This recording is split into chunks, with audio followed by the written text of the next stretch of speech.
भाई समझिएगा। Hello check.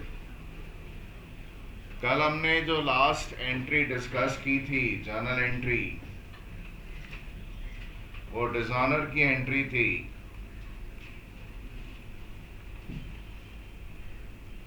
Drawer जिसने माल बेचा था और ड्रॉई की बुक्स में जिसको माल बेचा गया था और जिसने ऑर्डर एक्सेप्ट कर लिया था कि मैं पेमेंट करूंगा, एंट्री 5A और 5B बोलकर हमने लिखी थी। मैं आपको रिमाइंड करा देता हूं खाली। जब बिल डिजॉनर हो जाता है और मैं बदमाशी करता हूं, बी पेमेंट नहीं कर रहा, तो आप बी को एसेट दिखाना चालू कर देते हो। जब भी बिल डिजॉनर होता है, एंट्री 5A कर रहा हूं, ये डिजॉनर की एंट्री, ड्रॉई को ही डेबिट किया जाता है। अगर बिल आपके पास रिटेन किया हुआ था, रखा हुआ था, तो आपका ये एसेट चला जाता है। अगर बिल आपने बैंक से डिस्काउंट करा लिया होता है, तो आपके बैंक अकाउंट से पैसा चला जाता है। अगर आपने एंडोर्स कर दिया हो मिस्टर लुंगी डांस को, अब वो लुंगी डांस के पास हो या किसी और के पास हो, आगे आपको तो अपने एंडोर्सी से मतलब है, टू मिस्टर लुंगी डांस, और बाकी किसी पार्टी से कोई मतलब नहीं होता है नॉर्मली आपको।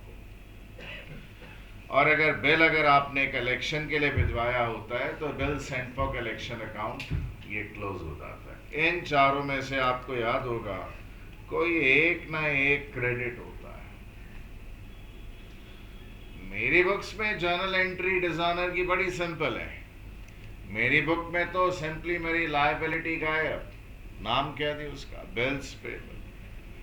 वापस मेरी लायबिलिटी कौन हो गई, ए बोले तो वो जो मेरा क्रेडिटर था। ये एंट्री डिजॉनर की होती है। फिर हमने एंट्री बी डिस्कस की थी और हमने बोला था कि अगर कोई चाहे तो एंट्री ए और बी कंबाइन करके लिख सकता है। नोटिंग चार्जेस की एंट्री थी।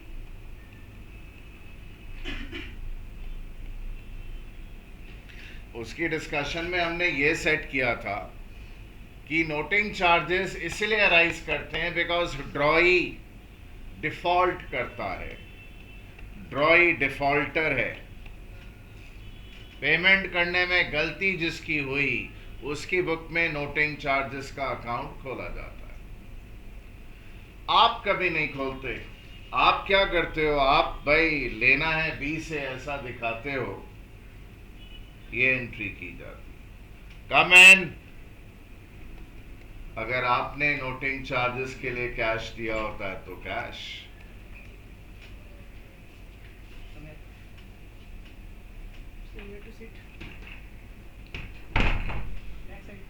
Step up and go back. इसके ऊपर स्टेप अप करिए, हाँ जी, और धीरे धीरे पीछे जाइए, सर बचाकर, सर में लगे नहीं।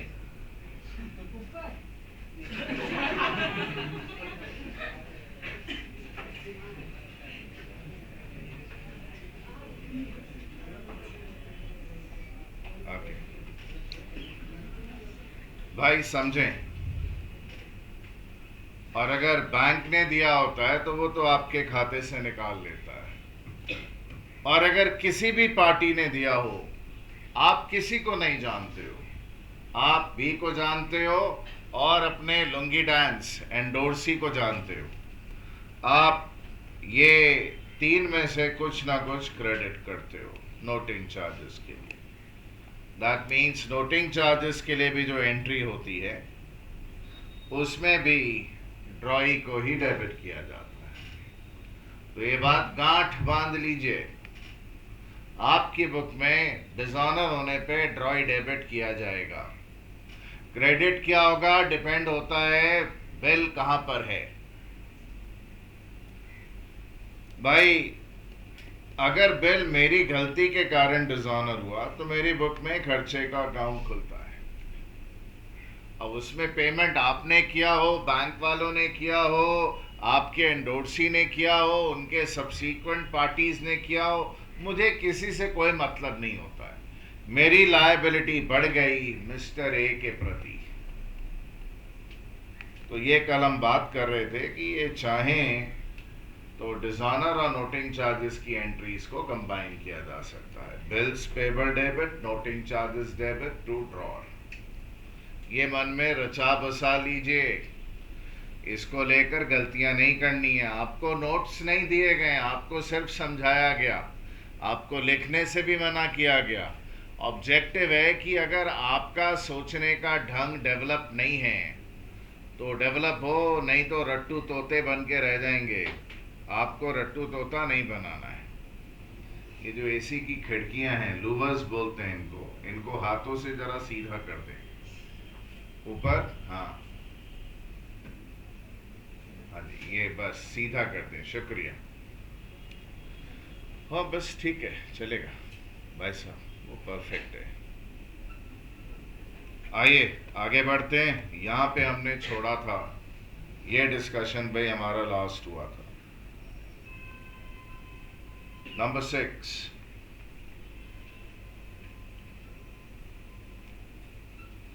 Renewal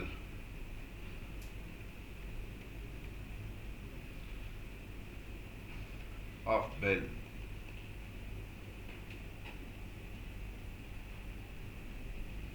what is meaning of renewal, जरा समझिएगा। मान लीजिए 8 नवंबर 2013 बिल की ड्यू डेट थी। भाई आपको तकलीफ है तो 14 कर देता हूं, कोई प्रॉब्लम नहीं, आने वाली डेट है, बट घबराइएगा मत। कल हम 13 ही लिख रहे थे। 8 नवंबर 2013 या 14 जो भी हमने लिखा भी, ये हमारी बिल की ड्यू डेट है। बिल बना था 5 अगस्त 2013 को, इस दिन बना था। Drawn on and accepted on. Accepted किसी और दिन था मेरे कल एग्जाम्पल में।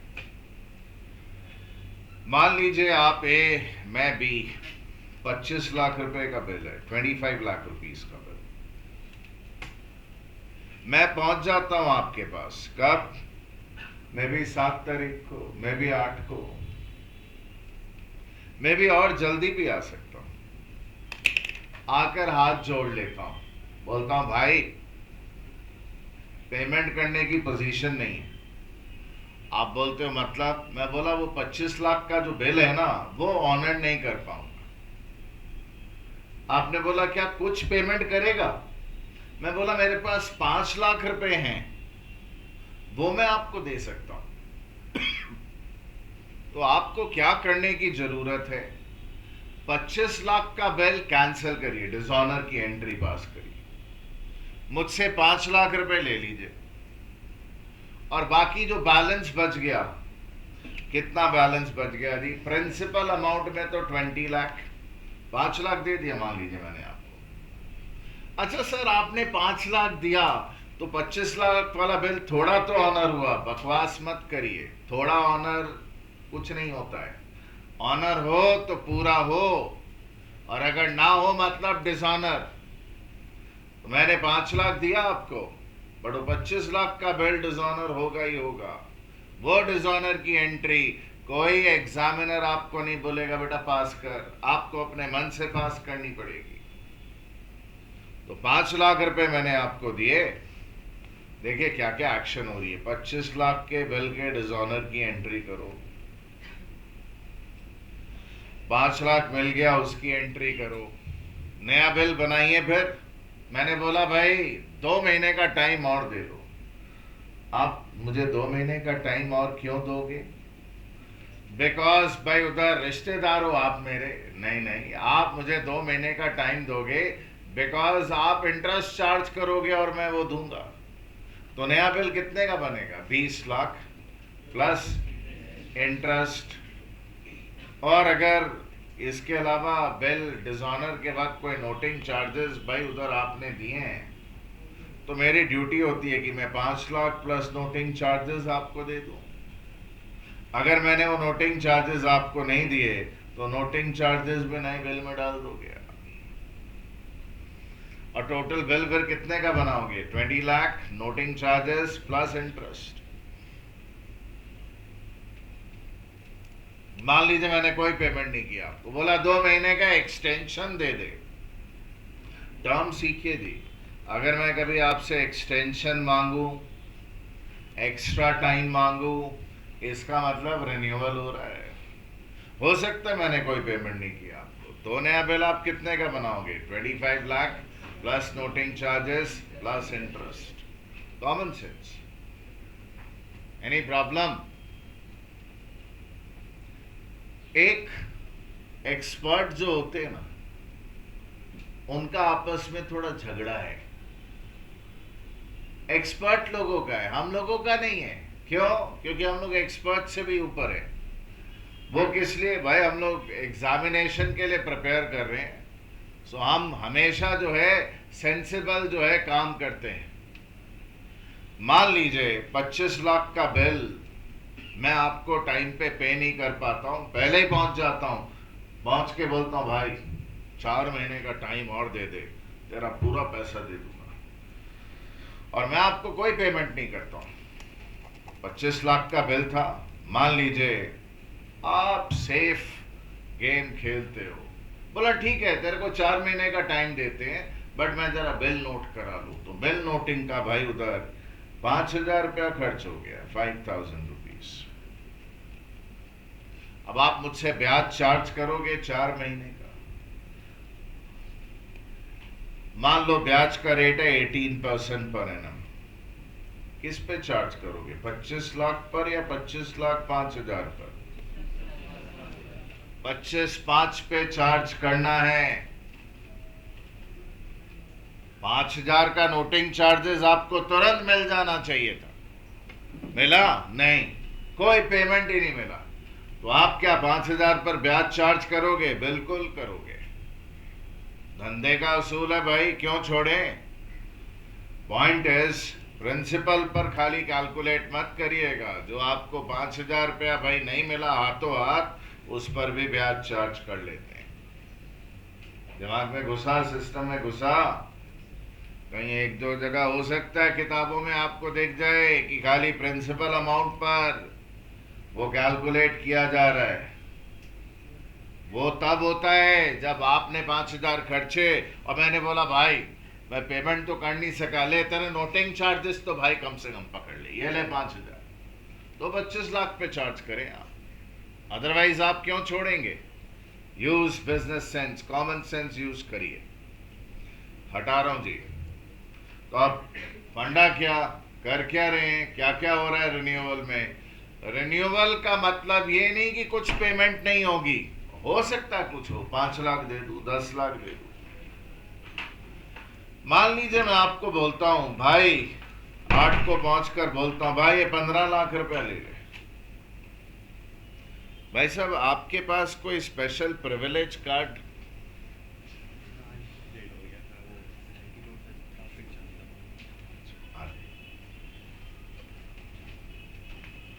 धीरे धीरे जाइए, सर में नहीं लगे बेटा। सकलेन का है? ठीक है, बैठ तो गए बेटा, तुम लंबे हो, तुम्हारे पीछे वाला ढक गया बेचारा, कुछ बोल नहीं रहा है। You should be going back. हाँ,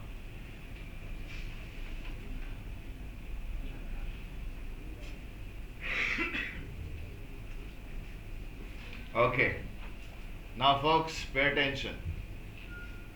तो बात यह हो रही है कि भाई 15 लाख रुपए का मान लीजिए पेमेंट दे देगा, तो क्या बोलता है भाई उधर? बोला यार चल 25 में 15 तो मिल गया, डिजाइनर की एंट्री छोड़ रहने देते हैं। भाई साहब अगर आपको 1 रुपया भी कम मिले ना तो डिजाइनर की एंट्री पास करनी पड़ेगी। हाँ, मान लीजिए आपको बोलता है कि भाई उसने 24,70,000 ले लिया फुल सेटलमेंट में, हाँ तो कोई रिन्यूअल नहीं है, तो ऑनर हो गया, 30,000 का डिस्काउंट अलाउड है। बट अगर डिस्काउंट अलाउड नहीं है, रिन्यूअल है, तो भले 24 लाख की पेमेंट हो गई हो, डिसऑनर की एंट्री आपको पास करनी ही पड़ेगी। लोग गलती क्या करते हैं मालूम है, बोला ले 25 में 24 तो मिल ही गया, छोड़ यार अब क्या डिसऑनर, डिसऑनर तो पास करना पड़ेगा। उसके बाद 24 लाख रिसीव करने की आप भले एंट्री करिए और 1 lakh plus noting charges plus interest की नई एंट्रीज पास करिए। तो याद रखना है कि रिन्यूअल का मतलब कि भाई एक्सटेंशन चाहिए, मे भी थोड़ी पार्ट पेमेंट होगी, मे भी शायद कुछ भी पेमेंट ना हो, वट एवर इट इज। ये देखिए आपके लिए लिख रहा हूं, a request for renewal implies that the bill is dishonored। तो डिसऑनर की भाई वो यूजुअल एंट्री पास करनी होती है। क्या डिसऑनर की एंट्री क्या होती है, ड्रॉई डेबिट टू क्या जी, 1 to 2 to 3 to 4। सर ये क्या, बिल्स रिसीवेबल आपके लिए लिख रहा हूं, दोबारा मेरा मन नहीं था लिखने का। टू बैंक, अगर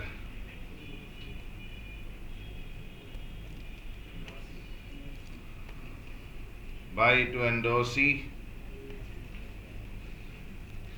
and to bill sent for collection.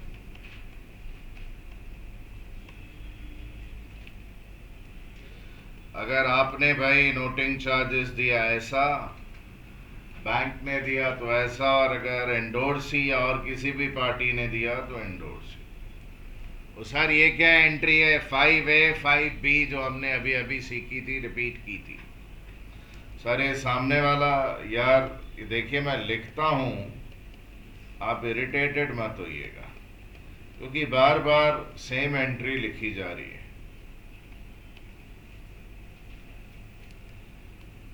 For any payment received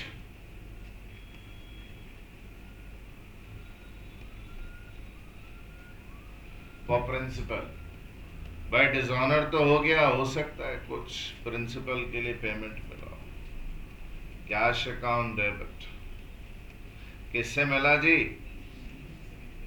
और ये पेमेंट करेगा ए को तो A2। सर वो बिल्स रिसीवेबल वगैरह अकाउंट वो सब खत्म हो चुके हैं, अभी पेमेंट मिली तो भाई सामने वाले का नाम लिख दिया कि सामने वाला गिवर है और ये पेमेंट रिसीव कर लिया हमने।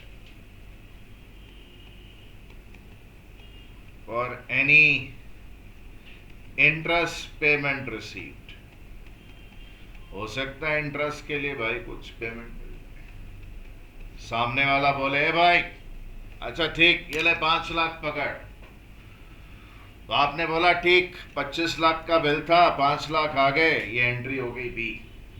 बोला आप नया बिल 20 लाख, नोटिंग चार्जेस नहीं है मान लीजिए, सिंपल रखता हूं, और बोला इंटरेस्ट का 10,000 रुपया, नया बिल 20 लाख 10,000 का बनाता हूं। तो बोला नहीं नहीं 10,000 ये ले, वो भी कैश पकड़, खाली नया बिल 20 लाख का बना।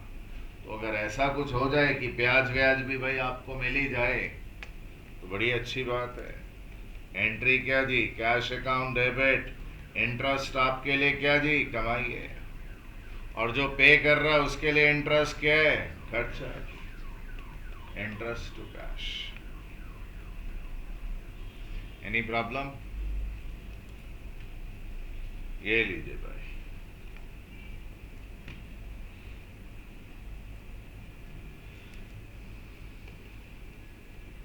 for new bill drawn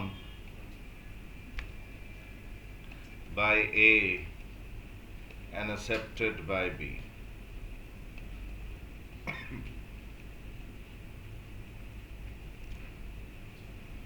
भाई मैं जबरदस्ती नंबर्स डाल रहा हूं आपको कुछ समझाने के लिए।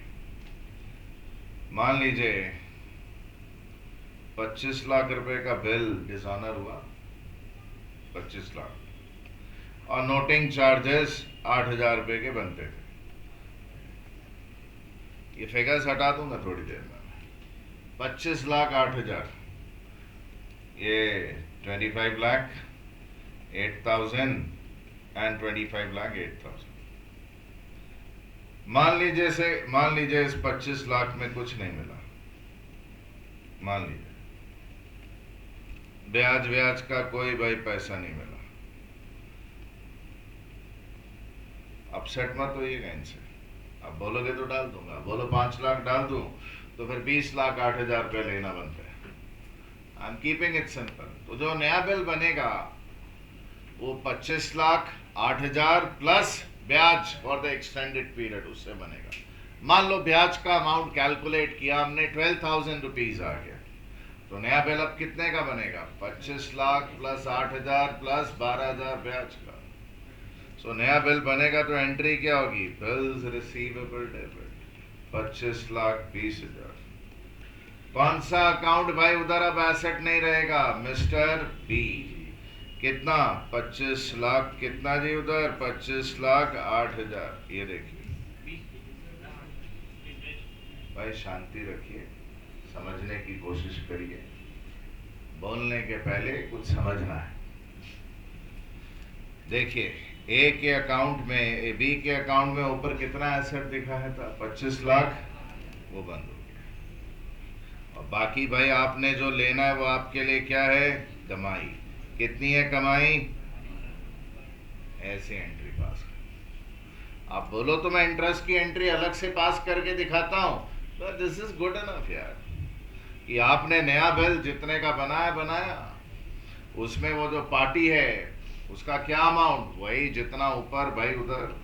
अगर कोई पेमेंट आ गई होती तो मैं भी ये 20 लाख 8,000 होता, 5 लाख की पेमेंट आ गई होती। कोई पेमेंट नहीं आई है, इसलिए कितना भाई? 25 8 और ब्याज की कमाई।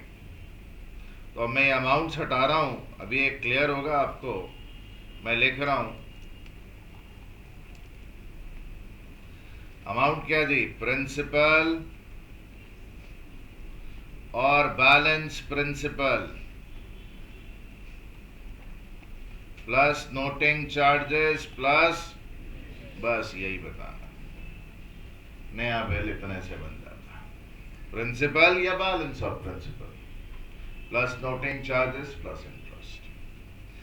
बी भाई उधर प्रिंसिपल और बैलेंस प्रिंसिपल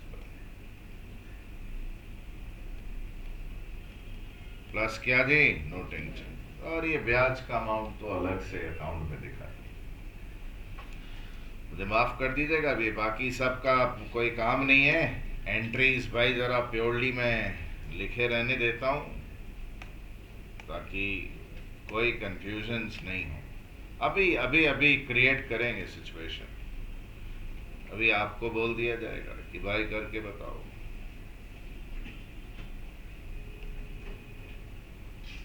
ये लीजिए भाई, हटा रहा हूं, ये लीजिए एंट्रीज।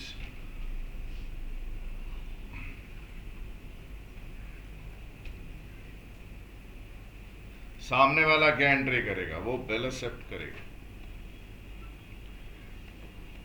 ए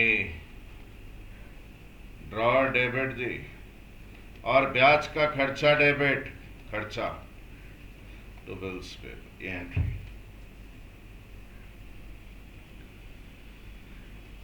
तो मेरे ख्याल से रिन्यूअल क्लियर है।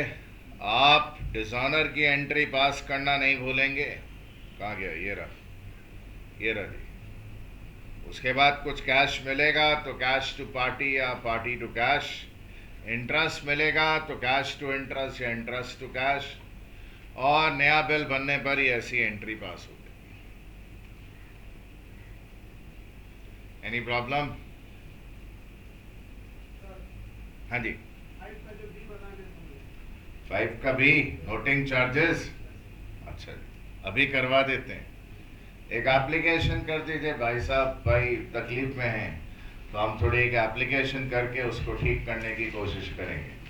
एंट्रीज खत्म नहीं हुई हैं, मेरे ख्याल से स्पेस छोड़ के कर लें तो अक्लमंदी होगी। ये क्वेश्चन सिचुएशन है। A bill drawn by Mukesh on Suraksha for rupees 10 lakh.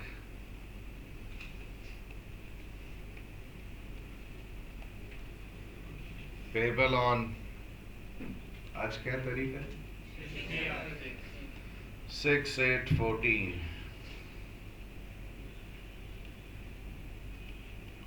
was renewed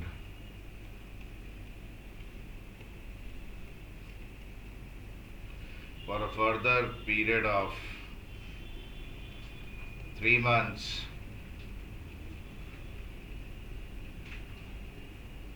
for a further period of 3 months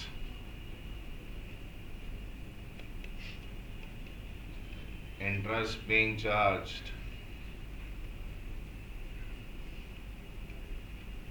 at the rate of 24% per annum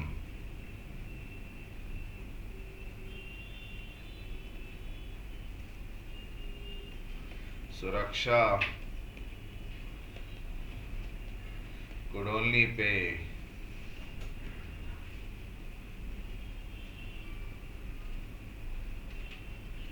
rupees 3 lakh on renewal.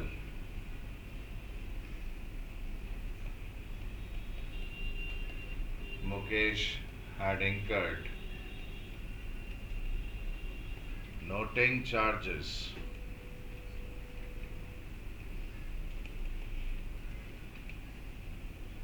rupees 4,000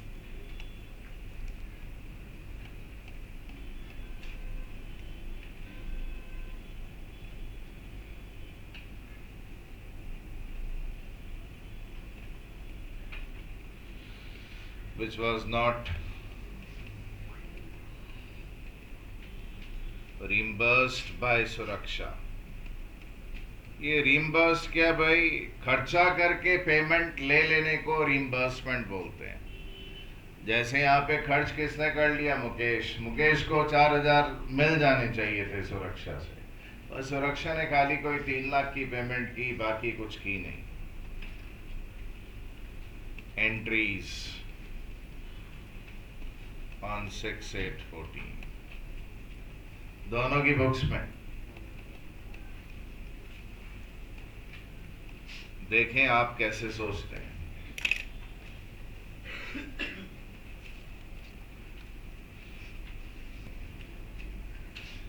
check करें भाई. अगर आपको कम समझ में आया तो अभी पूरा आ जाएगा. ये ड्यू डेट थी जी, इसी दिन रिन्यूअल की रिक्वेस्ट आई है. क्यों सर, जरूरी है क्या? पहले भी आ सकती है. It can be earlier also. पर ठीक है, रुपया 10 लाख रुपया अमाउंट था. अच्छा, इसमें से कितनी पेमेंट आ गई? पेमेंट आ गई 3 लाख की, तो फिर बचा कितना? प्लस नोटिंग चार्जेस, और ये तो दिए नहीं सुरक्षा ने. सुरक्षा की ड्यूटी थी भाई, दे देती. नहीं दिए तो कितना रुपया बाकी है? 7 लाख. इस पर इंटरेस्ट लग जाएगा जी. इसको एक्सटेंशन चाहिए फॉर अ पीरियड ऑफ कितना मंथ्स? 3 मंथ्स का एक्सटेंशन. 24% ब्याज इंटू 3/12.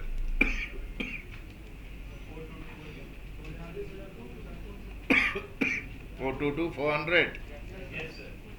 42240. टोटल कितना हो गया जी? 7,46,240. ये नया बिल बनेगा.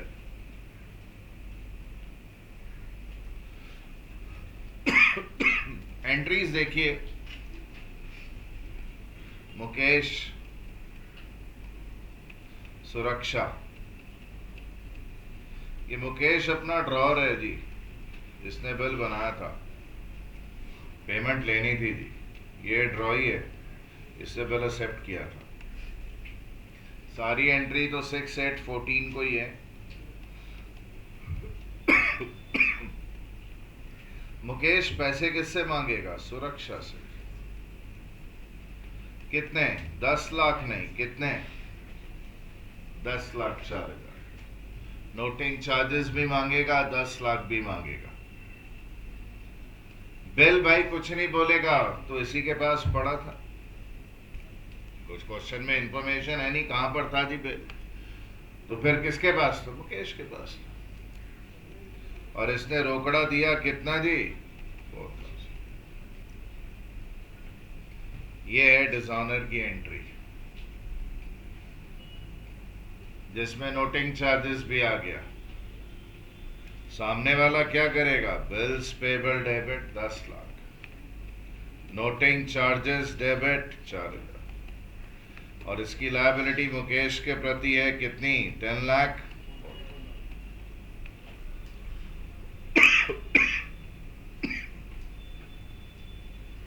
सामने वाले से पैसे मिले? हाँ मिले ना। कैश टू सुरक्षा 3 लाख तो मिल गए जी। तो आप इसको देखकर बोल सकते हैं कि भाई सुरक्षा 10,000 डेबिट हुआ, 3 क्रेडिट हुआ, तो कितना बाकी है? 7 लाख। अभी सुरक्षा में डेबिट बैलेंस है 7 लाख 4,000, लेना जो बाकी है। भाई इसने पेमेंट की तो इसने एंट्री की मुकेश डेबिट टू कैश, और फिर उसी दिन नया बिल बन गया 7,46,200, ये नया बिल बन गया, एसेट बन गया। और कौन सा एसेट गायब? सुरक्षा नाम का एसेट गायब 7 लाख, और ब्याज की कमाई credit all income and gains 42,240।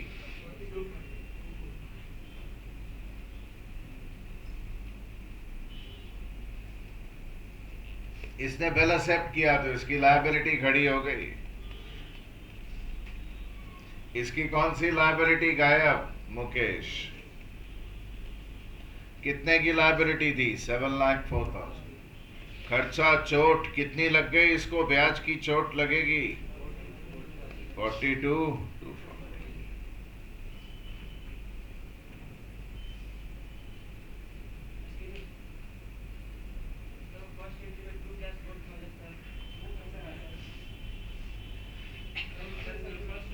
Mukesh had incurred noting charges 4,000, जो सुरक्षा से उसको अभी तक मिले नहीं।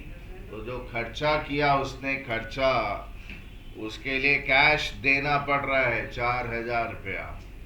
खर्चे का कोई अकाउंट क्यों नहीं खुलेगा? बिकॉज मुकेश का खर्चा नहीं, उसने किससे लेने हैं? सुरक्षा से। कितने लोगों ने एक भी मिस्टेक नहीं की एंट्री करते वक्त? हाथ रेस करें भाई।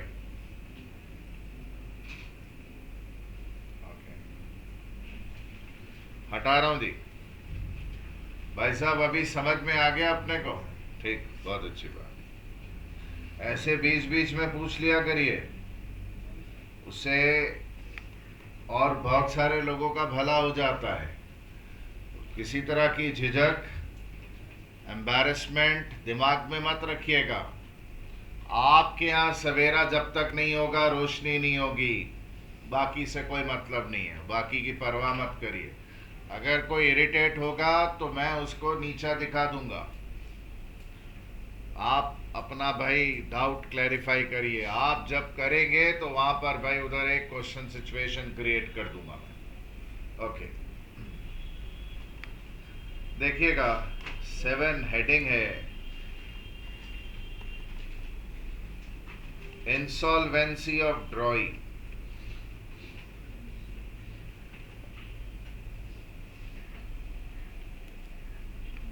Bankruptcy of ड्रॉई।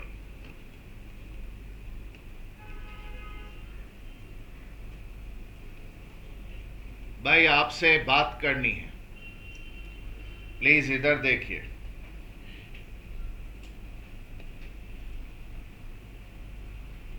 हमारे एग्जाम्पल में बी ड्रॉई था,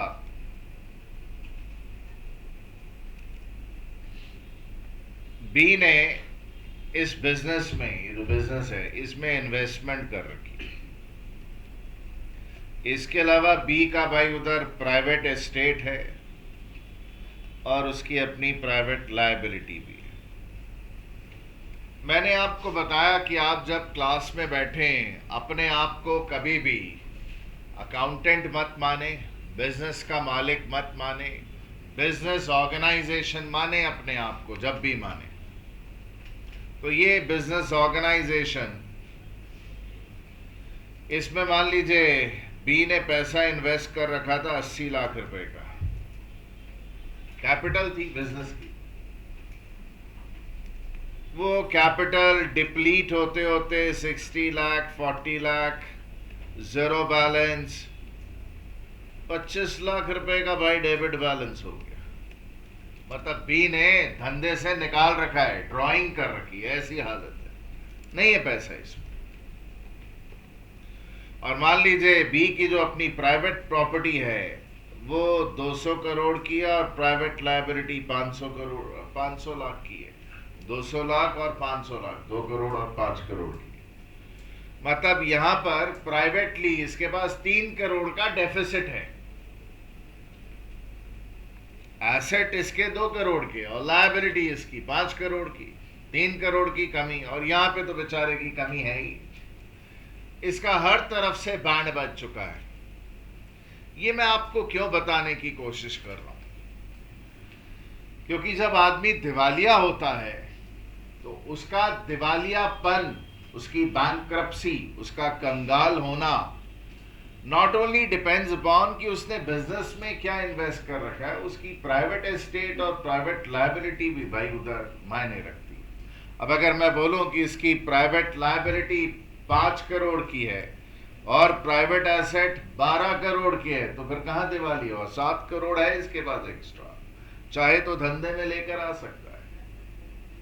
तो मैं आपको भाई उधर अभी खाली एक आइडिया दे रहा हूं, मैंने कुछ डिटेल नहीं बताई कि जब एक इंसान की इंसॉल्वेंसी की हम बात करते हैं तो हम ये देखते हैं कि उसने एक बिजनेस में कितने रुपए लगा रखे हैं, एज वेल एज उसकी प्राइवेट एस्टेट और प्राइवेट लायबिलिटी की क्या पोजीशन है।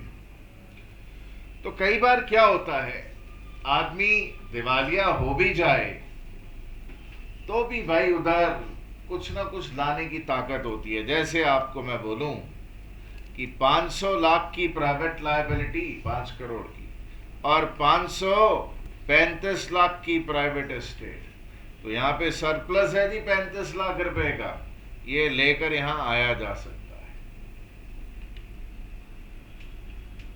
तो दिवालिया भाई उधर जो है वो नहीं है, ऐसी कोई बुरी हालत नहीं है, सेटल मतलब हो जाएगा, पैसे वैसे लेकर आ सकता है। मैं अब आपको क्या बताना चाहता हूं, ये तो प्राइवेट एस्टेट, प्राइवेट लायबिलिटी, ये सब बातें इधर उधर की कर ली। आप अपने आप को दिवालिया कैसे डिक्लेयर करते हैं, प्रोसेस क्या होता है, थोड़ा सा आइडिया होना चाहिए। एक इंसान जिसने बहुत सारे पैसे लोगों से ले लिए, मैं अपनी बात कर रहा हूं, मान लीजिए मैंने भाई उधर 100 करोड़ रुपया मार्केट से ले लिया, मुझे मिल गया, खूब खाया, खूब खेला, खूब फॉरेन ट्रिप किए, खूब अय्याशियां की, मौजे की, आज बुरी हालत है। जिन लोगों से मैंने पैसे लिए हुए हैं उनको मैंने पोस्ट डेटेड चेक काट के दिए हुए हैं। साल 2014 की डेट का एक चेक है, 2015 की डेट का चेक है, 2016 की डेट के चेक से उनके पैसे रिटर्न करने की डेट्स के चेक काट के दिए हुए।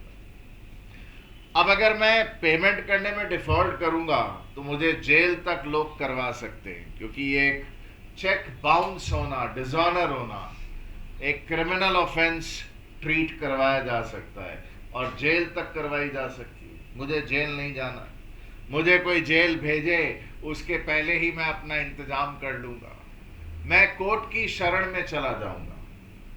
मैं ना अपने वकील को अप्रोच करूंगा, बोलूंगा भाई मेरे को ना एक रिक्वेस्ट फाइल करनी है कोर्ट में कि मुझे दिवालिया घोषित कर दिया जाए।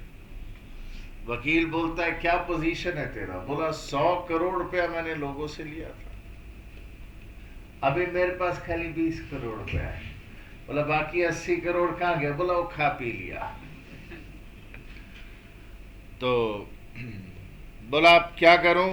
तो वकील जो है एक रिक्वेस्ट फाइल करता है कि भाई उधर बेरी जो है उसकी माली हालत खराब है, जरा भाई उधर अपना एक ऑफिसर भिजवाइए, आकर इन्वेस्टिगेट करे और इसको दिवालिया घोषित किया जाए। तो रिक्वेस्ट फाइल करने पर, पिटिशन बोलते हैं जी, रिक्वेस्ट एप्लीकेशन होती है, कोर्ट एक आदमी भिजवाता है,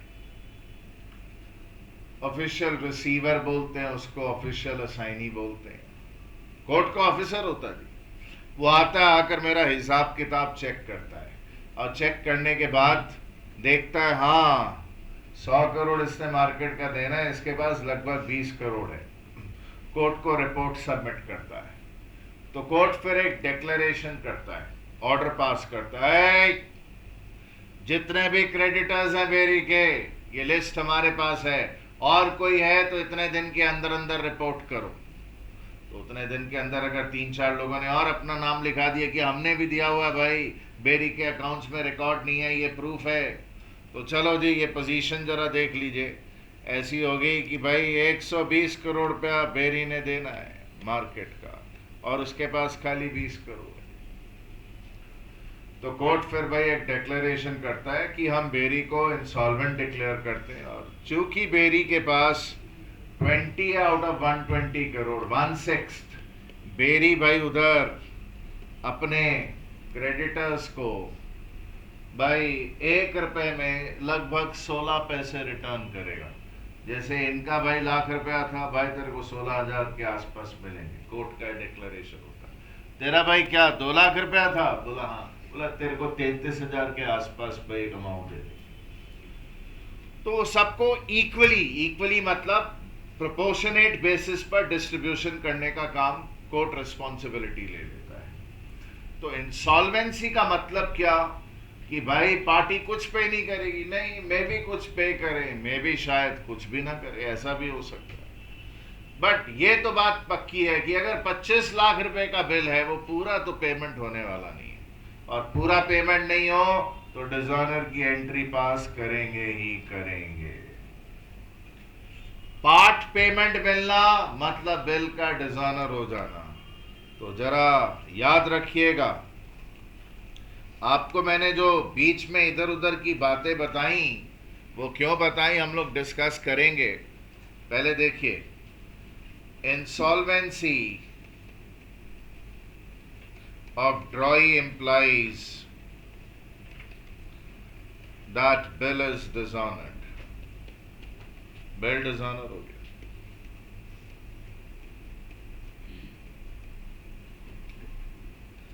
क्या डिसऑनर की एंट्री मत लिखवाइए,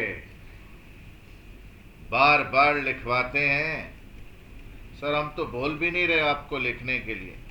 भाई मैं बता रहा हूं कि कितनी इरिटेशन आपको हो सकती है उसके कारण। टू एंडोर्सी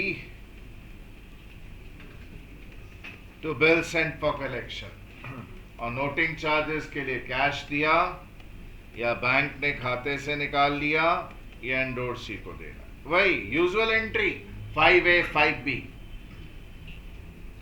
और ये भी usual entry bills payable debit, noting charges debit to drawer, a drawer, ये एंट्री। तो डिसऑनर की एंट्री मत भूलिएगा। When an amount is received as final dividend, dividend मतलब कोई कंपनी से भाई डिविडेंड नहीं मिल रहा है, वो इंसॉल्वेंट आदमी से फुल सेटलमेंट में जो अमाउंट मिल रहा है। देखिए प्रेफर करिएगा बैंक लिखने का, बिकॉज जो पेमेंट्स हैं वो चेक से आती है। कोर्ट जितनी पेमेंट कराता ना पार्टीज को, सब चेक भिजवा देते हैं, और जो नहीं मिला उसके लिए क्या ji, bad debt. Sir discount allowed? अरे नहीं भाई साहब, इंसॉल्वेंट केस में डिस्काउंट अलाउड नहीं, बैड डेट है ये।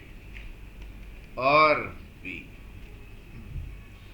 ये A debit to bank, cash फायदा हो गया, फायदा पेमेंट नहीं करना पड़ा, वो डेफिशिएंसी अकाउंट या पीएल अकाउंट में भेजा जा सकता है।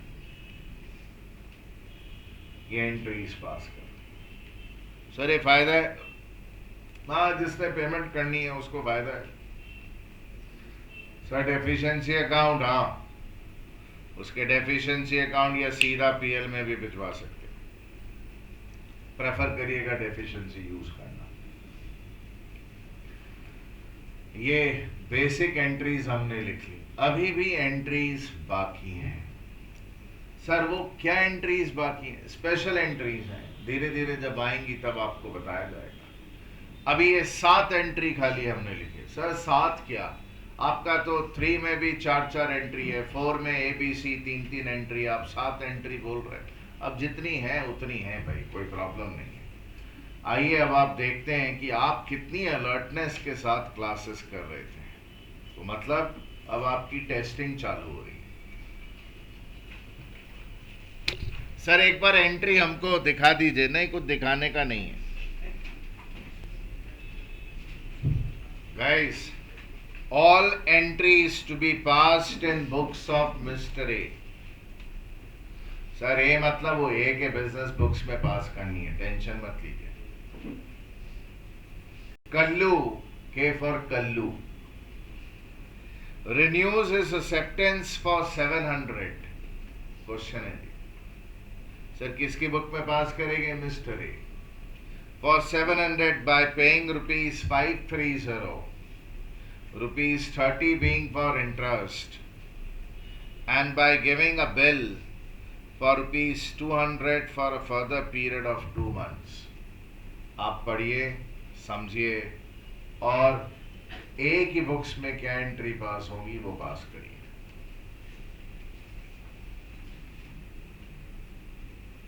जरा समझें please, all of you pay attention. आप ए हैं, ए मतलब ए का बिजनेस है। कल्लू रिन्यूज हिज एक्सेप्टेंस, समझने की कोशिश करिए, लैंग्वेज पढ़ना पड़ेगा। एक्सेप्टेंस किसकी है? कल्लू की, के की। तो कल्लू की अगर एक्सेप्टेंस है तो कल्लू के लिए वो बिल्स पेबल है, उसने एक्सेप्ट किया तो आपके लिए वो क्या है? बस ये पहले क्लियर होना चाहिए कि अगर कल्लू ने एक्सेप्ट किया तो आपके लिए तो बिल्स रिसीवेबल है। तो बिल्स रिसीवेबल का क्या हो रहा है? रिन्यूअल हो रहा है। और जब भी रिन्यूअल होगा तो डिजॉनर की एंट्री तो पास करेंगे ही करेंगे। भाई क्या एंट्री? कल्लू से पैसे लेने। कल्लू कौन है जी? ड्रॉई। और कुछ नहीं बोला, मतलब बिल कहां था? आपके पास पड़ा था।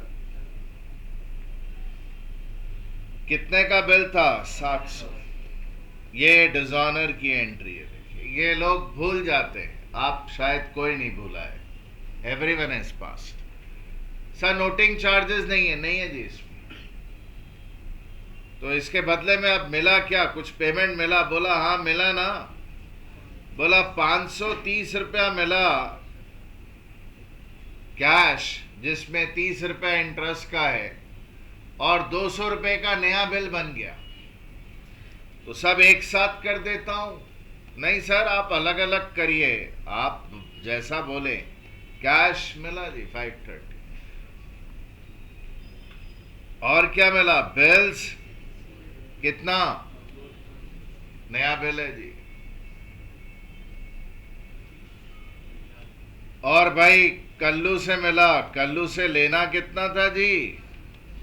700 लेना था। तो बराबर तो हुआ नहीं। एक्स्ट्रा जो मिला वो क्या है आपके लिए? कमाई है जी, कमाई। कितना? सर मैंने ना 2 एंट्री यहां पर पास की। बहुत अच्छा, बहुत अच्छा, कोई problem. Cash debit 530, to Kallu 500, to interest 30। तो दूसरी एंट्री पास कर दो। बिल रिसीवेबल टू कल्लू 200 200 हो गया। चलेगा ना भाई? ईमानदारी से बताइए कितने लोगों ने कहीं ना कहीं मिस्टेक करी थी? उन्होंने अलग अलग एंट्री की है, that is not a mistake, but कहीं ना कहीं मिस्टेक हो गई। ऐसे कितने लोग हैं?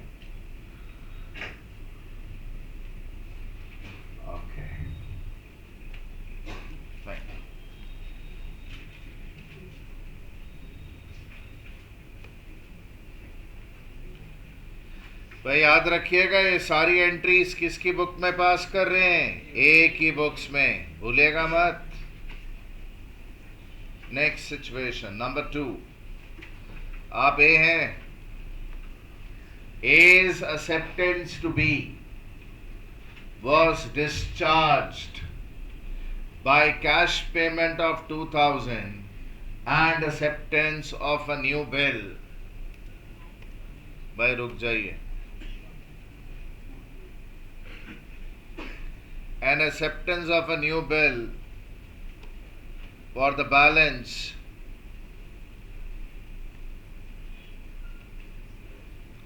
plus interest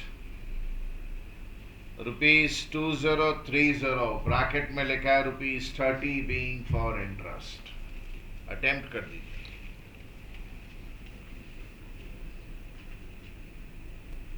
सफिशिएंट टाइम था जी।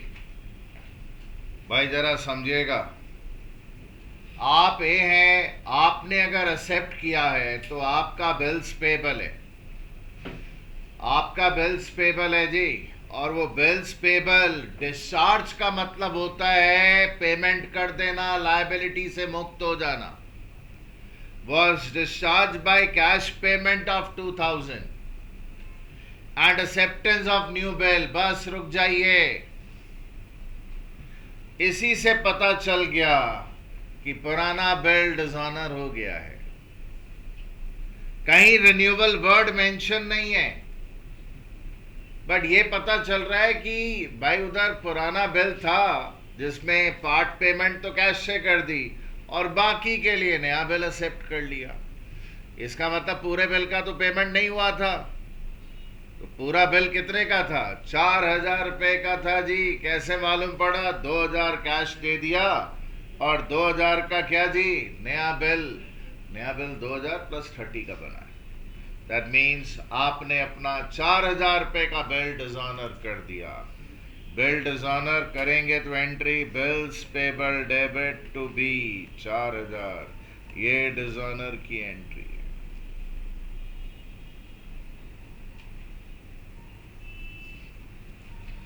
कितने लोगों ने इस एंट्री में गड़बड़ कर दी, एंट्री करना भूल गए? जरा हाथ रेस करेंगे जरा। बहुत सारे लोग होने चाहिए। I hope it's clear now. ये गलती दोबारा नहीं होगी आपसे। अब आपने इसका हिसाब किताब कैसे नक्की किया, ये देखिए। बी डेबिट टू कैश, कितना दे दिया? और भाई उधर नया आपने बिल एक्सेप्ट कर लिया, कितना? 2000। तो ये तो भाई 4000 ही है खाली। बाकी क्या जी? ब्याज का खर्चा हो गया, इंटरेस्ट डेबिट, कितना? ये दो एंट्री, ये ऊपर और एक ये। आप बोलो तो और एंट्रीज करूं, बट ये जब मेरा काम हो ही रहा है तो फिर मैं अलग से 3-3, 4-4 एंट्री क्या लिखूंगा? चलेगा? Is it clear? कितने लोगों ने एक भी मिस्टेक नहीं की थी? हाथ रेस करेंगे ना।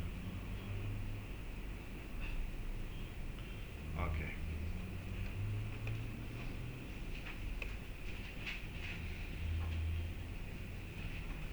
आप कौन है? हाँ, भूलिएगा मत। ये लीजिए, कर दीजिए। C's acceptance of 2000 which had been discounted with the bank for ₹1900, ये सब हो चुका है। सी की कोई एक्सेप्टेंस थी जिसको आप बैंक से डिस्काउंट करा चुके थे 1900 में, had been returned by the bank unpaid. The bank has notified that ₹20 have been paid as noting charges. Attempt. Okay guys, कोई सी है, आप ए है जी। सी ने एक्सेप्ट किया था, उसके लिए बिल्स पेबल होगा, आपके लिए तो बिल्स रिसीवेबल है। तो ये बिल्स रिसीवेबल आपके पास आया, आपने बैंक से डिस्काउंट करा लिया। ये देखिए एंट्री हो चुकी है, ये वाली एंट्री पास नहीं करनी है। कई लोगों ने बेचारों ने इसको भी पास किया, अरे नहीं भैया ये सब हो चुका है, बोला दिस हैज बीन डन, ये हो चुका है, ये एंट्री पास नहीं करनी।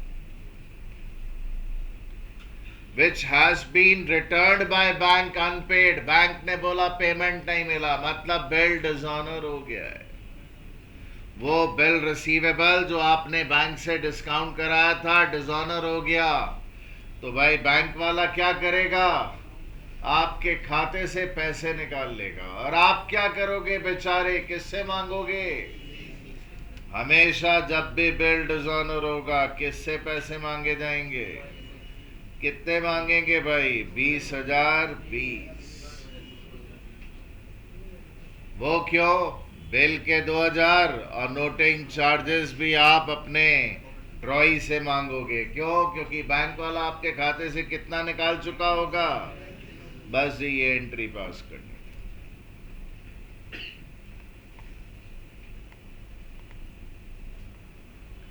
कितने लोगों ने सिर्फ ये वाली एंट्री पास की थी? हाथ रेस करेंगे।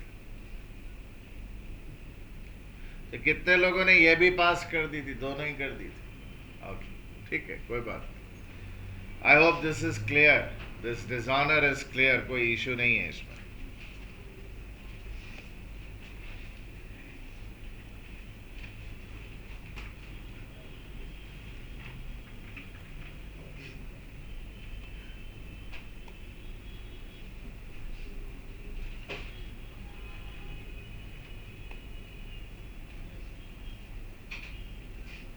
इज एक्सेप्टेंस टू डी, आप ए हैं, भूलिए मत। आपकी कोई एक्सेप्टेंस थी डी के प्रति 5,000 की। इज डिस्चार्ज्ड, डिस्चार्ज मतलब मुक्त हो जाना पेमेंट करके लायबिलिटी से। Is discharged by M's acceptance to A for a similar amount. सब मतलब आप समझिए ना भाई।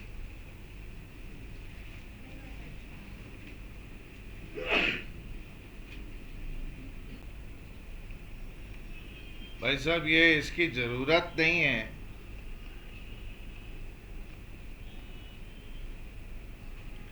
पर चूंकि आप में से कई लोगों ने क्या किया ना, अभी डायरेक्टली सीधा एक शॉट में सोच तो लिया, बट उनमें से कई लोगों ने तुक्का मारा है, उनका काम चल गया उसके कारण और करेक्ट एंट्री आ गई। पर जरा स्टोरी लाइन अगर आपके सामने हो तो आपको क्लैरिटी से समझ में आएगा। आपने किसी डी से कोई माल खरीदा था, मान लीजिए, मतलब माल खरीदा होगा तो आपने एंट्री क्या की होगी? परचेज डेबिट टू क्या जी? डी से 5,000 का माल खरीदा था, ऐसे ही मन से बोलो। फिर भाई डी ने बिल बनाया तो आपने एक्सेप्ट कर लिया, ए ने आपने एक्सेप्ट कर लिया। अब आपने बिल एक्सेप्ट कर लिया तो डी नाम की लायबिलिटी गायब। क्या लायबिलिटी बुक्स में आ गई जी? बिल्स पे। जरा समझने की कोशिश करिए कि अब डी बुक्स में नहीं है। कौन सी लायबिलिटी बुक्स में है? जब भाई उधर आपने एक्सेप्ट कर लिया बिल्स पे। उसी तरह आपने किसी एम को माल बेचा था क्रेडिट में 5,000 का, ऐसे ही सिंप्लिसिटी के लिए मान लीजिए। सर ये सब जरूरी थोड़ी है, नहीं नहीं, ये तो मैं ऐसे ही जबरदस्ती समझा रहा हूं। फिर भाई उधर आपने एक बिल बनाया तो एम ने एक्सेप्टेंस दे दिया अपना, उसने एक्सेप्टेंस दिया तो आपके लिए bills receivable. Bill receivable debit, कौन सा एसेट गायब? एम। तो मेरे को ये समझाना है कि अब एम नाम का एसेट आपकी बुक्स में है ही नहीं। दैट मीन्स अगर बिल बने होते हैं तो पार्टी अकाउंट बुक से वैनिश हो जाता है, गायब हो जाता है। अब एसेट और लायबिलिटी अगर कोई बुक्स में है तो क्या है? ये लायबिलिटी है और ये एसेट है। आपने जो पैसे एम से लेने थे, एम पेमेंट करने आया, आपने बोला, रिक्वेस्ट किया एम को, भाई एम मैंने ना पैसे डी के देने हैं, तू डी को पहुंचा दे। उसने डी को सीधा पैसे पहुंचा दिए। देखिए, आप अपनी लायबिलिटी को पे ऑफ करो तो एंट्री क्या होती है? बिल्स पेबल डेबिट नॉर्मली क्या होता है? To cash. बट आपने तो कैश दिया ही नहीं, आपने बदले में अपना कौन सा एसेट दे दिया?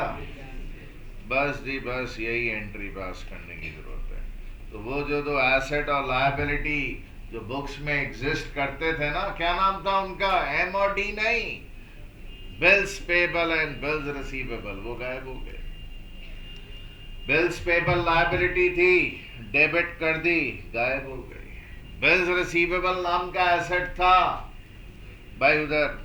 अच्छा सर एक चीज बताइए सर, मैं ना ऐसा किया सर, मैं पहले अपना पैसा रिसीव किया बिल रिसीवेबल पर, एम को बोला है चल मेरे को दे के जा, हाँ सर ये पैसा आया, फिर वही पैसा जो है मैं उठाकर डी वाले बिल के लिए दे दिए। सर मैंने अगर ये दो एंट्री पास की तो क्या कुछ गलत किया? हाँ जी गलत किया, बिकॉज कैश कुछ आया ही नहीं।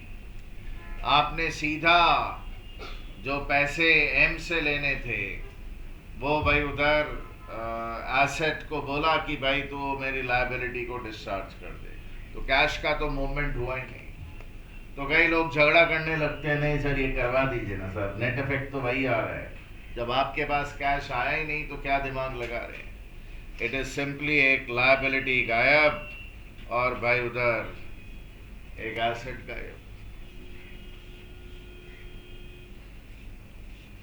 अब देखिए ये एंट्री कईयों ने कर ली होगी, बट क्या उनको इसकी क्लैरिटी थी? तो एंट्री करना मीनिंगफुल है। वैसे कईयों ने तुक्का मार लिया, उनकी एंट्री ठीक हो गई। कितने लोग भाई बिना तुक्के वाले इन्होंने सही एंट्री की? जरा हाथ रेस करें भाई। और कितने लोगों को लगता है कि बस कर दिया, ज्यादा इतना सोचा नहीं, बस हो गया ठीक है? ओके, एक दो लोग हैं, हटा रहा हूं। हाँ जी, क्या समझ नहीं आया भाई साहब?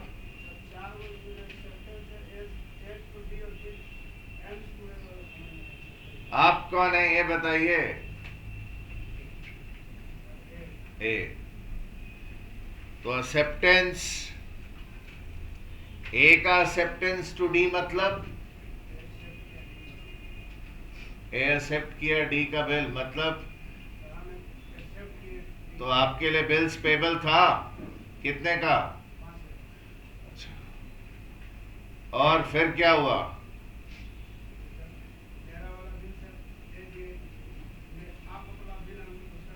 वो जो एम है, एम वाला बिल आपके लिए रिसीवेबल है, तो एम से पैसा लेना है और देना किसको है?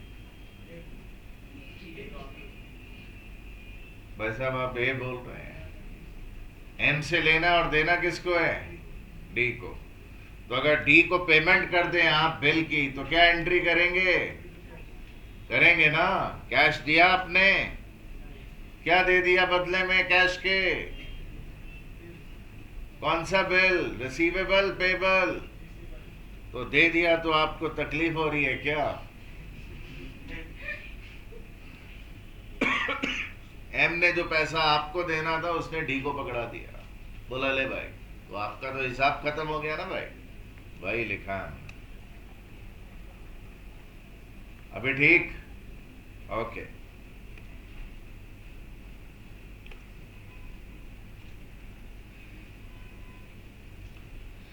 कर दीजिए भाई।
भाई अगर ए ने ड्रॉ किया है तो ए के लिए बिल्स रिसीवेबल और अपने जी के लिए बिल्स पेबल है।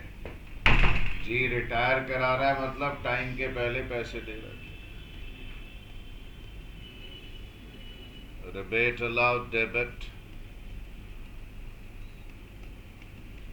To bills receivable. हो गया जी, सबने कर लिया होगा।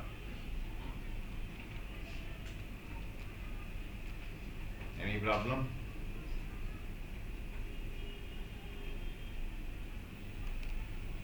ओके।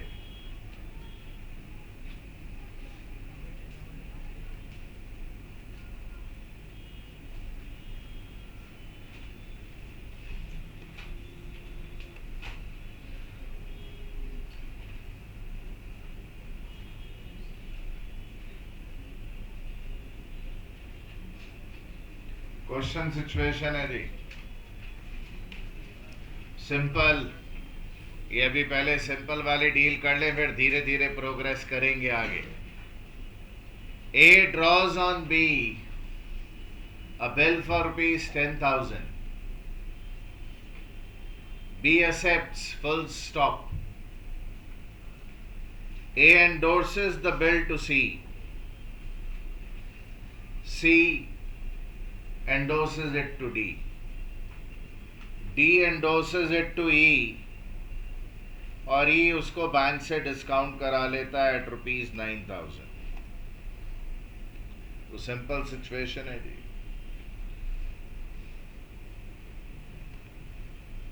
आगे लिखते हैं क्वेश्चन। पहले आप ए बी सी डी और ई की बुक्स में क्या एंट्रीज होनी चाहिए पास करके बताइए, फिर आगे लिखते हैं धीरे धीरे।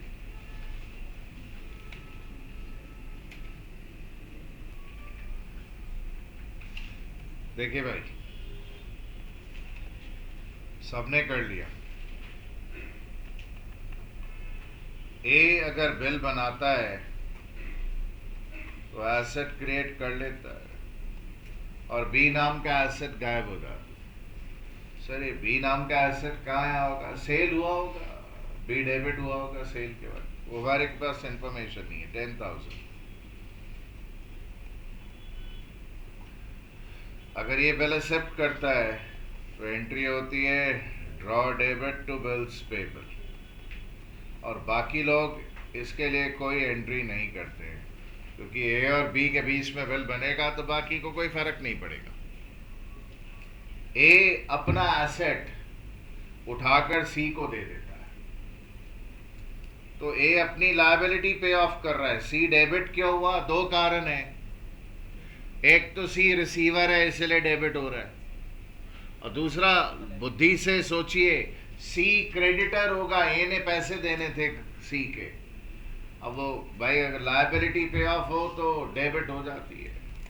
तो कैश तो दिया नहीं, कैश देता तो लिखता कैश, क्या दिया? बिल रिसीवेबल उठा के दे दिया।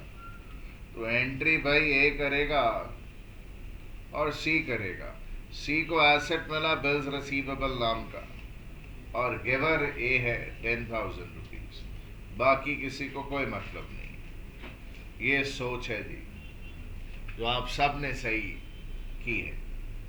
सी ने पैसे देने होंगे डी को, उसने उठाकर अपना बिल डी को दे दिया, तो ए बी और ई को कोई मतलब नहीं। सी की एक लायबिलिटी कम हो रही है, नाम उसका डी, और एसेट दे दिया उठाकर बिल्स रिसीवेबल। ये एंट्री हो रही है। डी को ये एसेट मिल रहा है बिल रिसीवेबल, और भाई उसका एक एसेट सी खत्म हो गया 10,000। उसने सी से पैसे लेने थे।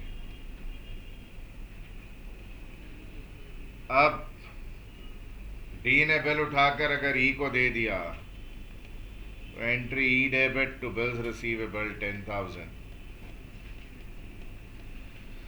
एंड बिल रिसीवेबल डेबिट देने वाला डी है 10,000। ये एंट्रीज में कहीं पे किसी को कोई प्रॉब्लम नहीं है। ई से वेट नहीं हुआ।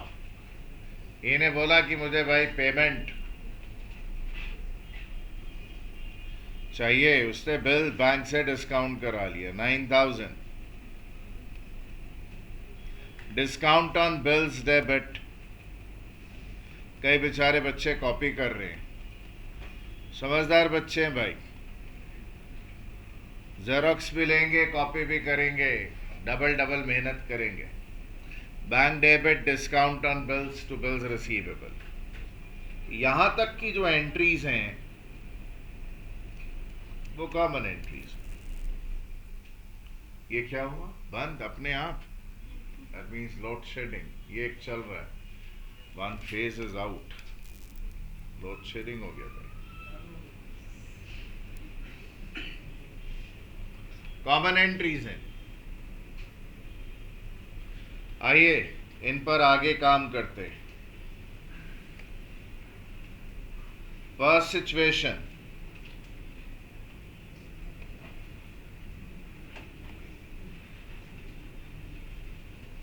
आइए जी पहली सिचुएशन देखते हैं।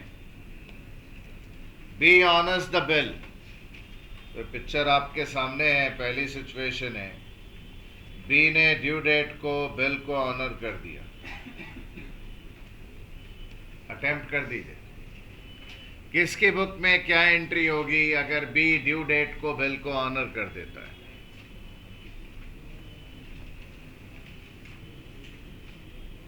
आप बताइए भाई साहब। बिल अभी, बैठ के ही बोलना बेटा, बिल अभी किसके पास पड़ा हुआ है? बैंक के पास है जी, एकदम सही बोल रहे हैं। तो पेमेंट लेने कौन किसके पास जाएगा, हम लोगों को समझाइए।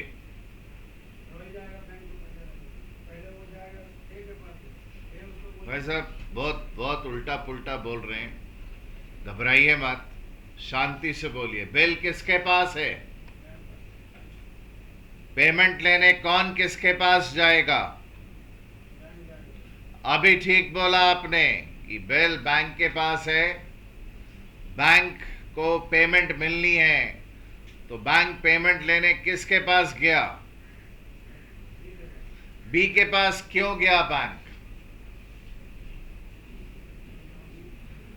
क्योंकि उसी ने बिल एक्सेप्ट किया था, उसी ने पेमेंट करनी है, इसलिए उसके पास जाएगा। तो बैंक वाला पहुंचा तो बी ने उसको पेमेंट कर दिया, ठीक।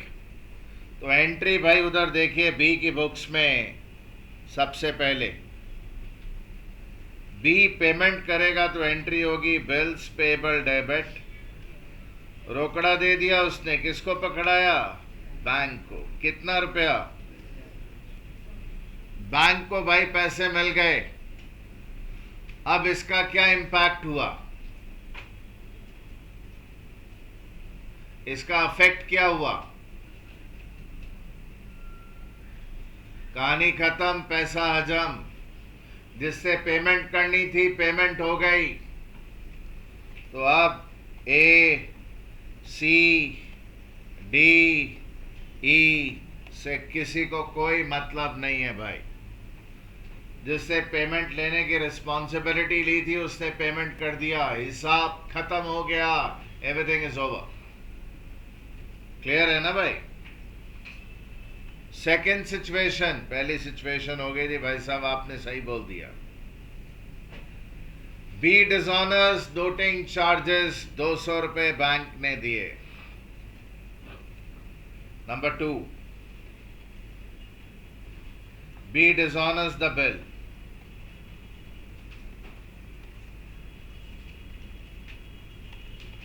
Noting charges rupees 200 paid by bank.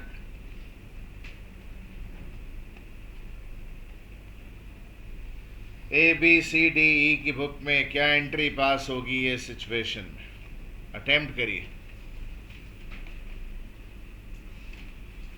आइए पूछते हैं किसी से।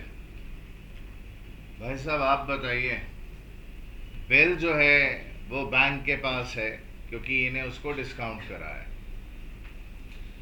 अब मुझे आपने ये बताना है, मुझे एंट्रीज में इंटरेस्ट नहीं है, मुझे सिर्फ कहानी में, स्टोरी लाइन में इंटरेस्ट है। तो बैंक वाला गया मिस्टर किसके पास पेमेंट के लिए? ई के पास, बी के पास गया, क्योंकि जिसने बिल एक्सेप्ट किया है बैंक वाला उसके पास जाएगा। ये बी पेमेंट किया, डिसऑनर कर रहा है बिल, तो एंट्री ट्राई करेंगे। बोलिए। एकदम सही बोल रहे हैं आप। बिल्स पेबल डेबिट करेगा, बिकॉज लायबिलिटी तो मान ही नहीं रहा है। 10,000 का बिल है जी, और गलती किसकी है? बी की ही है। तो जिसकी गलती है उसकी बुक में नोटिंग चार्जेस अकाउंट रिकॉर्ड होगा, खर्चा बोल 200। अब बताइए बी क्रेडिट क्या करेगा? हाँ, उसको सिर्फ ड्रॉर से मतलब है, ए से। उसने 10,200 ए को देना है ऐसा दिखा देगा। ये एंट्री बी करेगा। ठीक, तो बी ने पेमेंट नहीं किया, डिसऑनर की एंट्री हो गई बी की बुक में। तो अब बेचारे बैंक वाले को पैसे नहीं मिले, अब क्या होगा? ई के पास जाएगा या पहले निकाल लेगा? हाँ, पहले खाते से निकाल लेगा, जाना तो बात की बात है। तो ई की बुक्स में एंट्री क्या होगी? ई डी को डेबिट क्यों करेगा? आप एकदम सही बोल रहे हैं, क्यों करेगा डेबिट? क्योंकि ई को डी से पैसे लेने थे। कितने मांगेगा उससे? 10 to 100 मांगेगा। सही बोल रहे हैं भाई साहब। 10,200 मांगेगा पूरे, और उसके खाते से पैसे निकल जाएंगे। निकल गए भाई, निकल जाएंगे क्या? सही बोल रहे भाई साहब।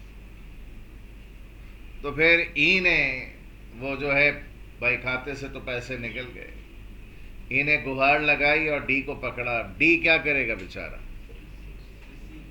सी से पैसे मांगेगा। कितने मांगेगा? पूरे 10,200। और देने किसको है? जो एसेट बना उसको डेबिट कर दिया, और जिसको देना है वो लायबिलिटी क्रेडिट कर दिया। सी से लेने हैं डी ने, और ई को देने हैं। तो जो एसेट बना डेबिट, जो लायबिलिटी बना वो क्रेडिट। सी क्या करेगा? ए से मांगेगा। कितने? सही बोल रहे हैं भाई साहब आप एकदम। और देने किसको है? डी को देने। सही बोल रहे हैं। और ए बी से मांगेगा 10,200, और उसने सी को देने हैं, इसीलिए टू सी 10,200। एकदम सही बोल दिया भाई साहब आप। गलतियां कर ही नहीं रहे आप लोग भाई। थर्ड सिचुएशन जी, B dishonest and A takes over the bill from E, noting charges by E ₹500। Sir थोड़ा एक्सप्लेन करेंगे? नहीं सर, क्यों? आप अटेम्प्ट कर रहे हैं।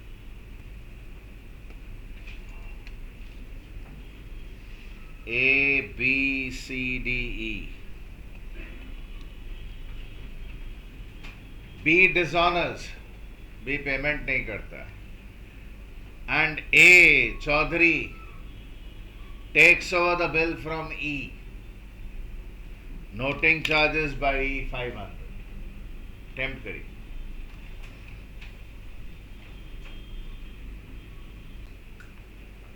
आप बोले भाई साहब, बिल किसके पास था? ई के पास नहीं, बैंक के पास था। बैंक, तो बैंक वाला पेमेंट लेने गया मिस्टर किसके पास? भाई साहब आप सब गलत बोल रहे हैं, आपको समझ ही नहीं आ रहा, विजुअलाइज नहीं कर पा रहे। देखिए, बिल ई ने बैंक से डिस्काउंट कराया हुआ था, तो बिल बैंकर के पास है, बैंकर के पास। ठीक, तो बैंक वाला पेमेंट लेने किसके पास जाएगा? तो बी पेमेंट नहीं कर रहा है, इसलिए बी एंट्री करेगा bills payable debit, noting charges debit. और बी को किसी से मतलब नहीं है, उसको सिर्फ ए से मतलब है। 10,000 का बिल, 500 के नोटिंग चार्जेस और 10,500, ये एंट्री होनी चाहिए। इसमें गड़बड़ मत करिए। बैंक वाला पहले जिस पार्टी ने एक्सेप्ट किया है उससे पैसे लेने जाएगा, ठीक है? इससे तो भाई उधर मिले नहीं, तो बैंक वाले ने क्या किया फिर उसके बाद? ई से खाते से पैसे निकाल लिए। तो ई के खाते से पैसे निकलवा देते हैं। कितने निकलवा दें आप ही बोलिए क्या? 10-500 निकाल लेंगे। ई पैसे किससे मांगेगा?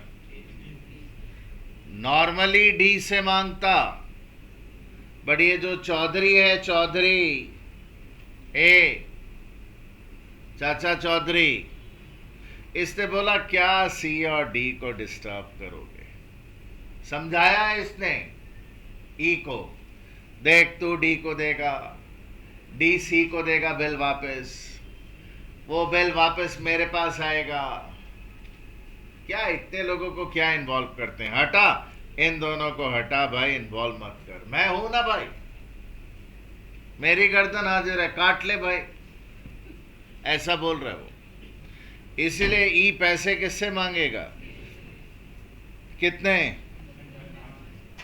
बस ये फर्क, ये फर्क। यहां पे डी नहीं आया। ओके, ए की पोजीशन क्या है? ए किससे मांगेगा?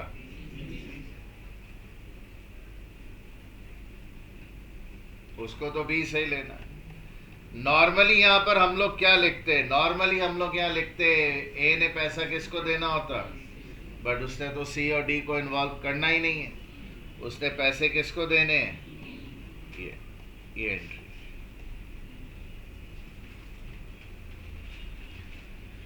कितने लोगों ने 1 2 3 ये 3 एंट्री में कहीं पे भी मिस्टेक नहीं की है? हाथ रेस करें। ओके,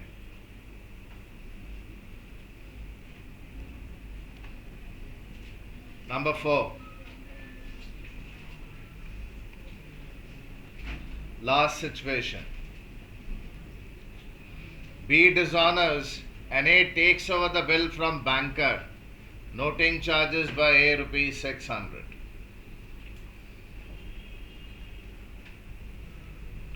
ये सिचुएशन है जी, ट्राई कर दीजिए।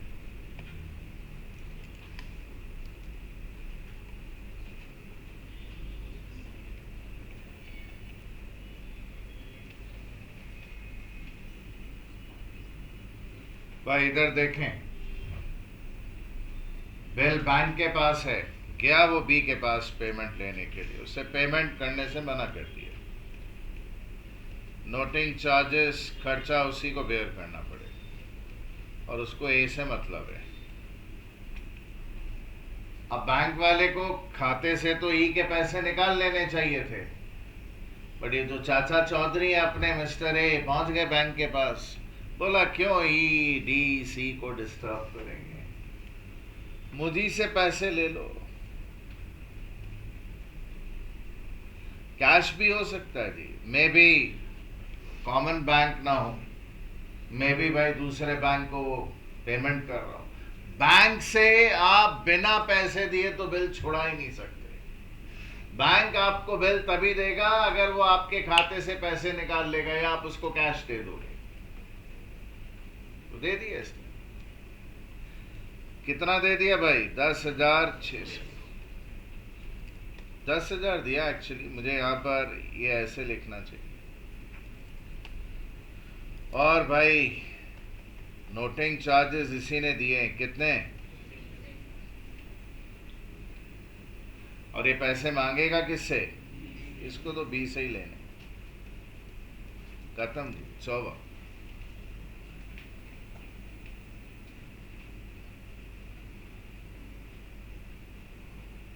बैंक से बिल छुड़ाओगे तो पेमेंट तो करना पड़ेगा। हाँ, ईडीसी इन्वॉल्व नहीं हुए।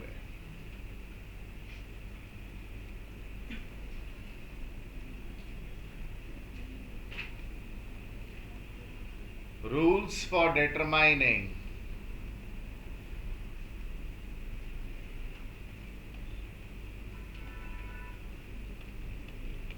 due date of bill.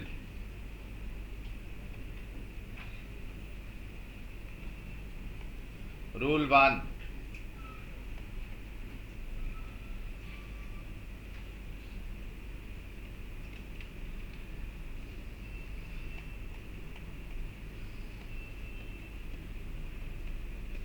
भाई जरा रूल समझिएगा क्या है।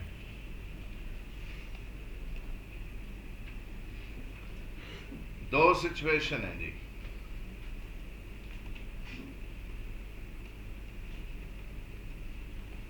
व्हेन टेन्योर, TENURE, टेनर भी बोलते हैं,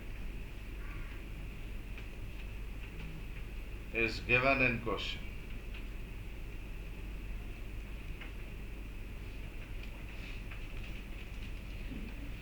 मैं एग्जाम्पल देता हूं जी।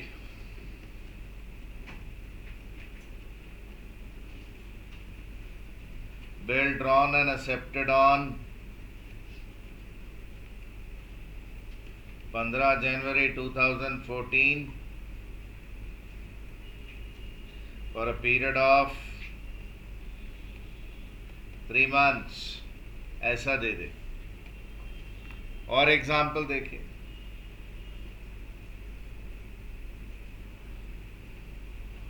और example for a period of 40 days, ऐसा दे दे। तो ये सारी सिचुएशन जिसमें डेज या मंथ्स बोल दें, उन सब में तो 3 दिन ग्रेस का जोड़ेंगे ही जोड़ेंगे। दैट इज ड्यू डेट जो आगे इस केस में 15 फरवरी, 15 मार्च, 15 अप्रैल और 3 दिन ग्रेस का क्या जी, 18 अप्रैल 2000, 3 दिन ग्रेस का जोड़ दिया। फरवरी, मार्च, अप्रैल, 3 महीने जोड़ दिए। इधर देखिए, इधर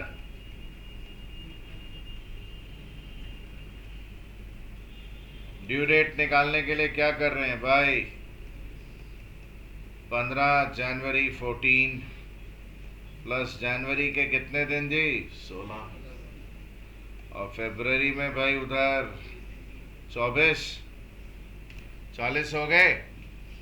24 फरवरी प्लस 3 दिन ग्रेस का क्या जी, 27 फरवरी 2000। तो मैंने 3 दिन ग्रेस के जोड़े, हाँ जी बिल्कुल जोड़े, हमेशा जोड़ेंगे। तो जब भी आपको टेन्योर दे दे, मंथ्स में दे, डेज में दे, 3 दिन ग्रेस का अपने मन से जोड़ देते हैं ड्यू डेट निकालने के लिए। सिचुएशन,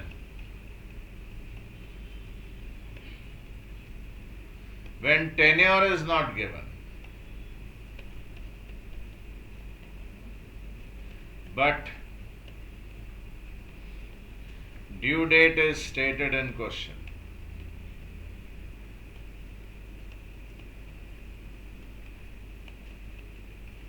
ये देखिए क्वेश्चन है, bill drawn and accepted on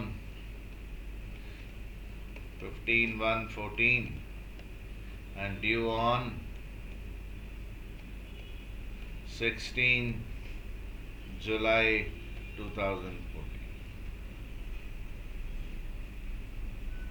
tenure वेन्योर कुछ मेंशन नहीं किया है, वो बोल दिया ड्यू ऑन फलाना डेट। तो फिर दो बातें हो सकती है, you can assume either this or you can assume this,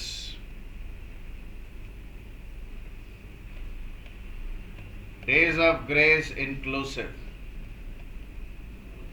ये डॉग नहीं है भाई, डेज ऑफ ग्रेस इंक्लूसिव मान सकते हैं। दैट मीन्स ड्यू डेट क्या हो गई जी भाई, 16 जुलाई।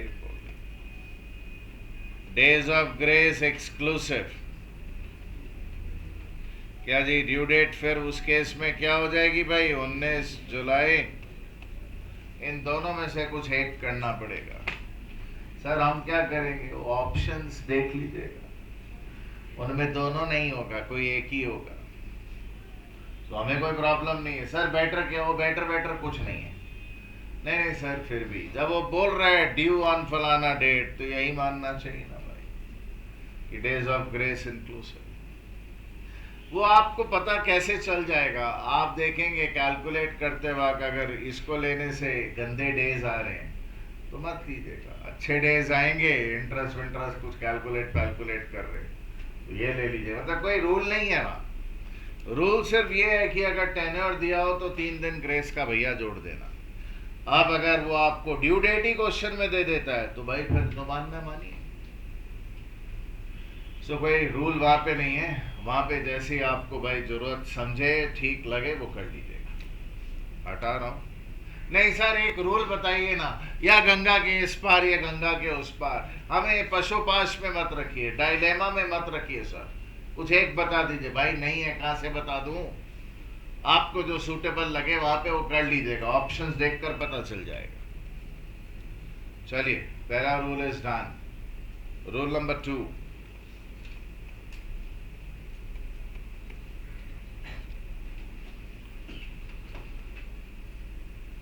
the bill may be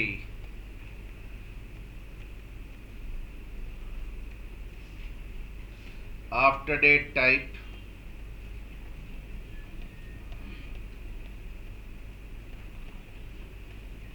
after site type।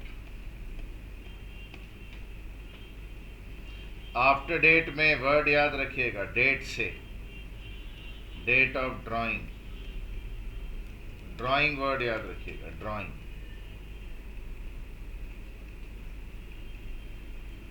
Count rule ये है, tenure from date of drawing of bill.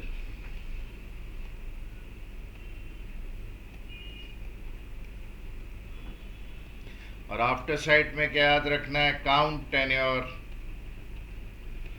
From date of acceptance of bill.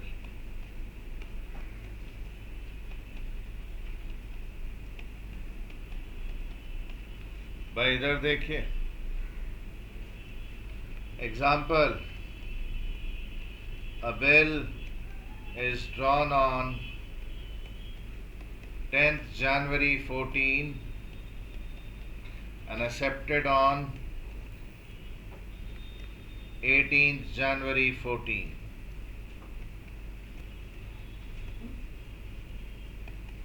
If its tenure is 1 month, the due date is after date type bill में भाई क्या due date, इस दिन से count करें, 10 जनवरी से 1 महीना, भाई क्या दी, 13 फरवरी। और अगर आफ्टर साइट टाइप है तो भाई उधर 18 जनवरी से 1 महीना, मतलब 18 फरवरी और 3 दिन ग्रेस का। Any problem? हटा रहा हूं। रूल 2 हो गया। Rule 3,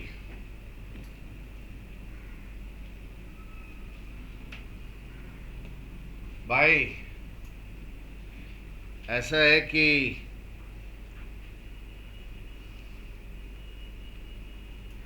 due date of a bill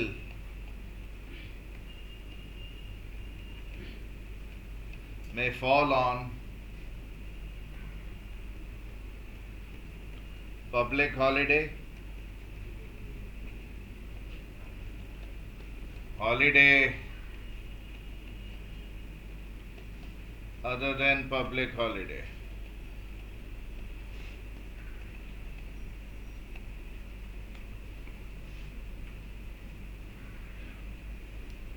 what is public holiday?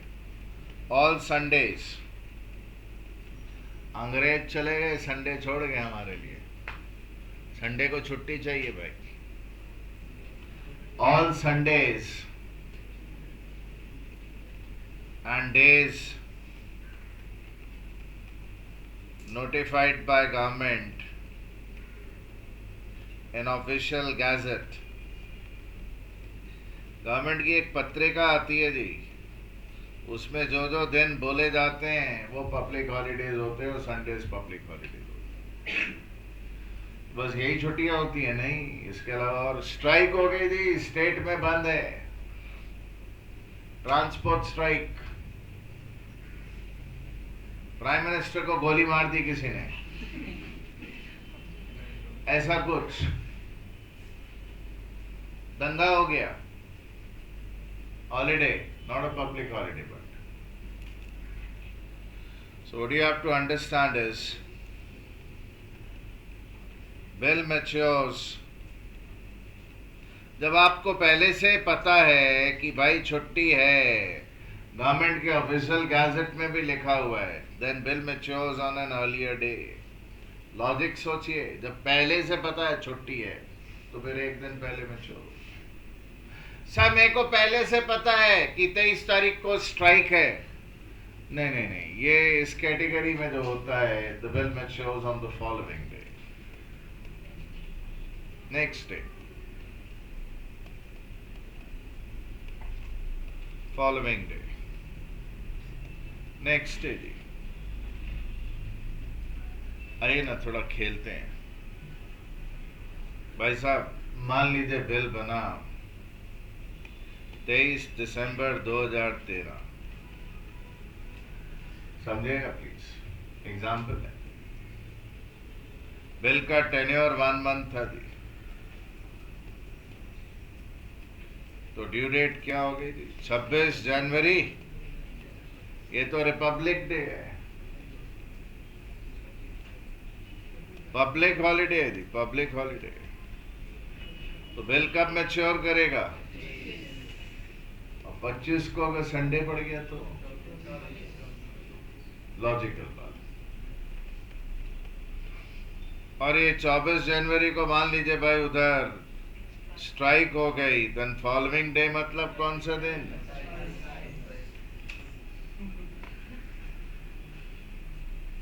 Can you understand what is happening? ये इसकी एप्लीकेशन बताइए आपको। पहले से पता है छुट्टी, दैट इज पब्लिक हॉलिडे, तो अर्लियर डे। और पब्लिक हॉलिडे नहीं है, दूसरा कोई हॉलिडे है, then following day, succeeding day या नेक्स्ट डे जिसको आप बोलते हैं। ये हटा दूं जी बकवास।